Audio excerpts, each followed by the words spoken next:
My friends, I'm joined by a very special guitar player today. This is Nata. Hi. And I guess I'm kind of guilty of never really doing beginner or early intermediate videos on my Academy YouTube channel or on Patreon as well. So I thought it's a good idea to actually invite a beginner guitar player. Nata, how long have you been playing? I haven't been playing at all. That's not completely true. I saw you recording some guitar stuff for your own music actually. Yes. But I guess you never really studied guitar or practiced guitar. You just kind of did it. Exactly. Which means you're not that happy with your technique. I need your help, definitely. So let's start with picking technique. Are you familiar with the term alternate picking? I'm familiar with all of the terms. I watch all of your videos.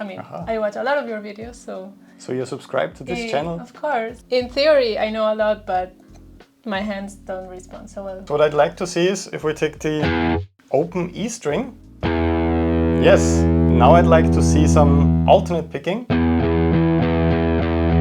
Nice. I can see that you saw some of my videos. You started out with a closed hand. Right away, when I started out, I had this kind of open hand grip and reverse picking angle. But the first thing I actually saw from the picking movement itself, I liked a lot of things about it, but I could see one problem that I also had and that a lot of students in my Patreon community have. When you're picking like this, there's a little bit of a bouncing movement. So when you're playing very slow, the movement is pretty big. I think you did something like this. Which is fine when you're playing slow, but the faster you play, the more you want to focus on economy of motion with your picking. And what helped me the most with figuring out the correct movement is seeing it or thinking about it as a down and up movement. So not so much as a kind of circular movement like this. So I would just like to see that before we continue. Yes, let's try. Nice! Nice!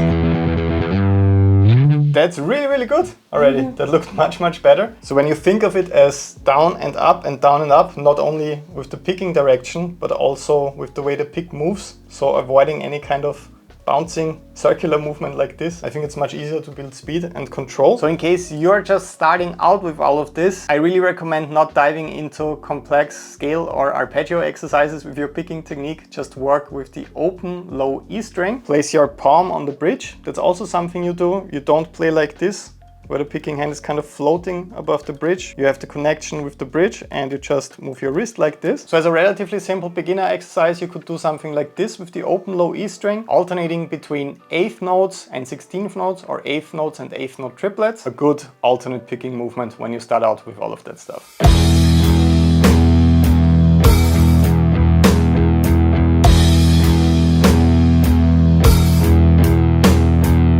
So now we talked about playing on one string, on the open low E string, for example, which is where all rock and metal guitar players start out. But as you said, things get really tricky when you have to sync up that picking movement with what the fretting hand is doing. Now I'd like to move to the G string. We will try to combine what we just learned with the picking with some notes of the fretting hand. And instead of playing a full scale, which was my mistake when I started out, going for big exercises, complicated ones, we're just gonna play 3 notes. This is how I wish I started out with all of this stuff. We're gonna play A on the 2nd fret of the G string. Then we're gonna play B and C with the index finger, ring finger and pinky finger. You can already hear there's some noise. So I want to focus on the string noise a little bit. A lot of people try to clean up their technique, but they don't really know where the problem is coming from. So the most important thing is just sitting by yourself in absolute misery and trying to figure out what you're doing wrong, where's the noise coming from. One thing that I could see when you were playing is that you were not playing these notes like this with the fretting hand. So just one finger for every note. You were kind of playing the first note, then you were playing the second and the third note. So you were moving your wrist and your fingers quite a lot. I know your excuse will be, I have very small fingers and a small hand. Okay, that's what most people say. But when you're playing... I started like this, yeah, and then I moved. Exactly. But I would have to try to stretch yes, in the beginning. Because that's where a lot of noise comes from, when you just kind of have to reposition your hand for every single note that you're playing. You can actually start out by just fretting all of these notes. Yes, by just putting your hand on the neck, and you can clearly see your hand is definitely big enough to play all of these notes without playing one note, then the second, and then the third. So let's try it like this again. Yeah! Also there is less noise. There is no noise. Nice. Yes! So that fixed your problem pretty much immediately. That's always nice to see. But another problem with string noise can be touching the string that you're playing on either with the thumb or with the other fingers, because that's something that I did when I was getting deeper into picking technique and I was speeding up my playing. I was kind of happy with my fretting hand technique already because the fingers were very close to the neck. It wasn't looking like that anymore, but I still had some unwanted noise here and there, and I realized that I was kind of grazing the strings with my fingers. Let's see if that's a problem that affects you as well.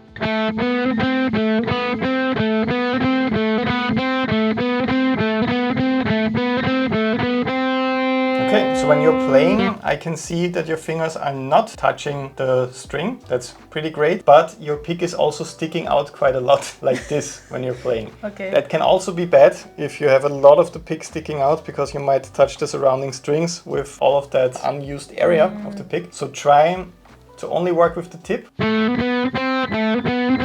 Nice! String noise is pretty much completely gone. Yeah. Awesome. Cool. So the next exercise is really just taking those 3 notes on one string, but this time we're synchronizing every single picking stroke with a different note.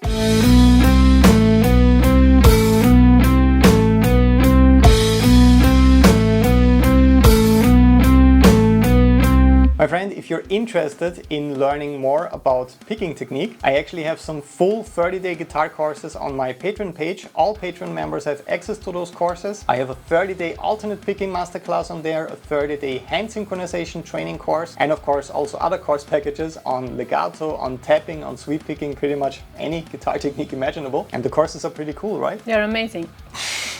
I didn't pay her to say that, I promise. So if you enjoyed this video, you can download the tabs, get the profiles and play along videos for all the exercises that I'm discussing here by clicking the link in the description or in the first comment down below, patreon.com/Bernd. And as I mentioned, you also get access to my full guitar courses over there that will teach you everything about picking technique, fretting hand technique, and also music theory that you will ever need when it comes to playing guitar. So it's the best investment you can possibly make in your guitar progress. Just click the link down below, join us over there today. Are you also on Patreon? I am. Really? I'm a member.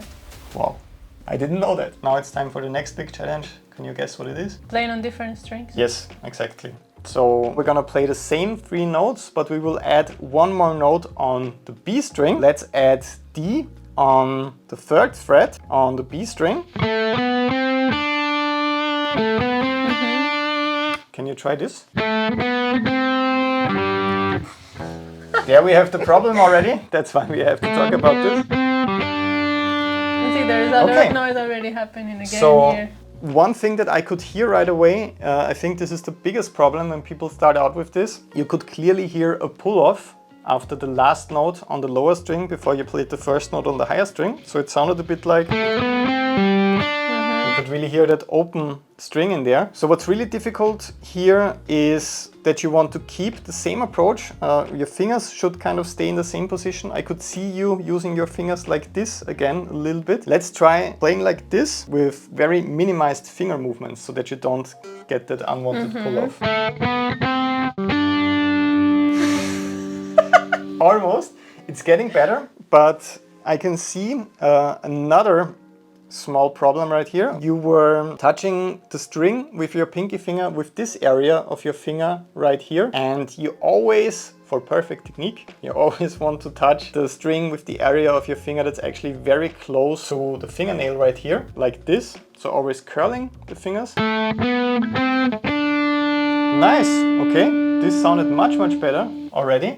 From what I could see, you're already unconsciously doing something that's really important when it comes to string noise, and it's helping out with your fretting hand and muting certain strings when you're playing. It really helps out when you mute the G string a little bit with the index finger, because you only need it for the first note, right? Let's try it again. Nice! Really good. Sounds much cleaner already. What's the next challenge? Keeping one string in between. Oh, that's too advanced. Maybe we will save that for a later video. I want to try going back to the G string. Yeah. So it will sound like this.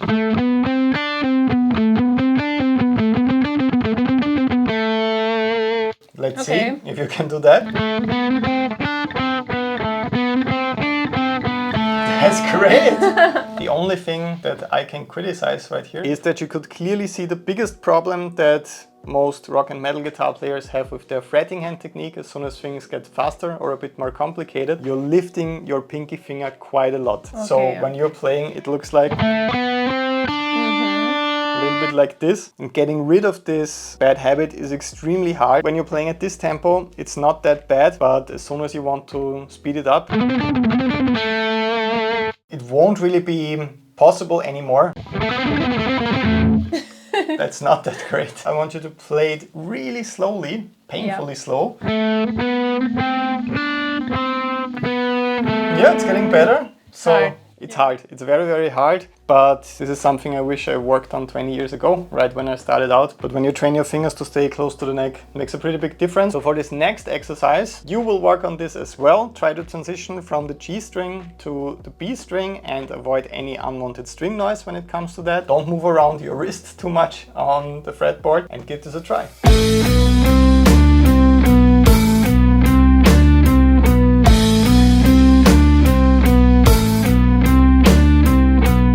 Alright, so for the last big challenge when it comes to picking technique, you kind of brought this on by yourself, so it's not my fault. We're gonna talk about string skipping. I didn't really want to bring this up, but you're way too advanced for all of this already. Let's check out what happens when we skip between the G and the E string.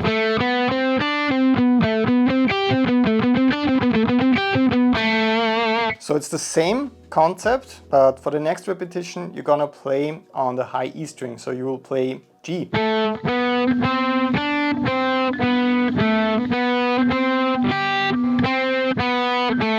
Cool. Going back down was a little bit of a problem. I saw that you got stuck in between the strings. What I want you to focus on, especially when you practice this, we're not working with a metronome right now, but you should as soon as we finish today's lesson and you start practicing by your own 7 hours a day. You should definitely work with a metronome. What I can really recommend is thinking about the angle of the pick, because if you perform that upstroke with an angle like this, so the pick is kind of pointing downwards, you kind of go in between the strings automatically, in between the E and the B string, like this, right? But if you turn the pick a little bit like this, so the tip of the pick is facing upwards, you're kind of naturally moving away from the strings. Let's give that a try. Let's see if that helps. Nice.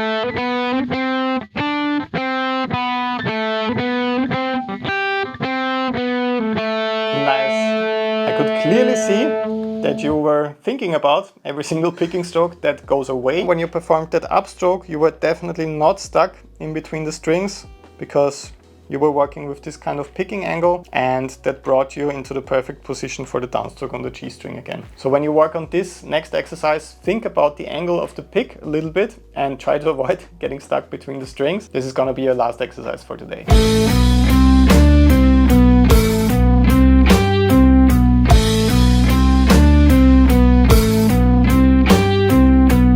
Alright, so I'm honestly super proud of you. You did way better than I expected. And I'm impressed that it got really much better after just a few minutes working with your exercises and tips. That's awesome. So yeah, I had really like a lot of string noise and I was trying to record some arpeggios or something and it was really frustrating. Yeah. Your tips really helped me, so awesome. Thank you. I think that's one of the biggest misconceptions, that you basically have to practice for 8 hours a day to get rid of these problems. But if you just have these small tips when it comes to your guitar technique and someone that actually looks at your playing and can give you some feedback, you can correct them in, I don't know, 10 minutes or 15 minutes. Of course, it's gonna take a while to correct the flying pinky finger and all of that stuff. You have to work on this, you have to practice. But if you know what you're doing, you can get pretty fast results results, I would say. So in case you would like some feedback on your playing and your guitar videos, I actually log into the secret VIP Facebook group for my VIP and Platinum patrons every single day. And I'm giving feedback to practice videos, to questions, to pretty much anything that's going on in this group. So if you're stuck with your technique and with your sound at the moment and you don't really know what you're doing, like where the unwanted noise is coming from, how you should really hold the pick, consider joining on Patreon today. If you want to become a VIP or Platinum member, I will give you feedback on your practice videos in the secret VIP Facebook group. So thanks, Nata, for joining us. Thank you. Maybe we're gonna do this again. Let us know if that is helpful. Have an awesome day. Greetings from Vienna. And bye-bye. Yes, exactly.